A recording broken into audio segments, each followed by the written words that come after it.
Let me just say before I go any further that I'm going to do a full game recap tomorrow on what's happening in Game 3 of the World Series, and at that point the result could end up being very different, but I simply had to make a video tonight concerning a play from first baseman Vladimir Guerrero Jr., who followed one of the best defensive plays you'll ever see from a first baseman in the 6th immediately with a 2-out single, and then raced around the bases to score from first on an RBI base hit, despite the fact he's one of the slower players in the postseason. We'll start with the defensive play, when with a 1-2 count, Kike Hernandez flipped a ground ball deep in the hole at shortstop, a play that was basically impossible for Andres Gimenez. This prompted Teoscar Hernandez to try to take third base, potentially setting himself up for a go-ahead wild pitch or something, but Guerrero Jr. said no sir, firing an 87.6 mile/hour one-hop laser to third base to cut down the veteran, stopping what could have been a potential rally for LA. He then hopped in the batter's box with 2 guys out and proceeded to single to center field. Apologies for not having the video since it just happened. This brought Bo Bichette to the plate, and on a 1-2, the hobbled righty would line a fastball down the right field line, having it bounce off the wall before settling into shallow right. Now, by all conventional thought, this should have been a first and third situation with 2 outs. But despite Teo getting to the ball with Vladdy barely rounding third base, he decided to try to make it anyway, and did so on a slide just ahead of the tag from Will Smith. This made him the slowest base runner to ever score from first base on a single that I've seen, an impressive feat that I thought deserved to be highlighted briefly.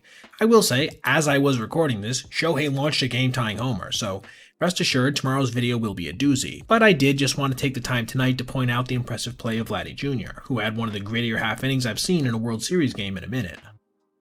Alright everybody, if you made it this far, I appreciate you watching, and if you did, consider checking out any of these other videos on your screen right now for other content just like this. Also, if you ever see anything you'd like to see me detail in the video, feel free to reach out to my email, basebpoet@gmail.com, and if I end up using your idea, I'll give you a shout out. Thanks for watching,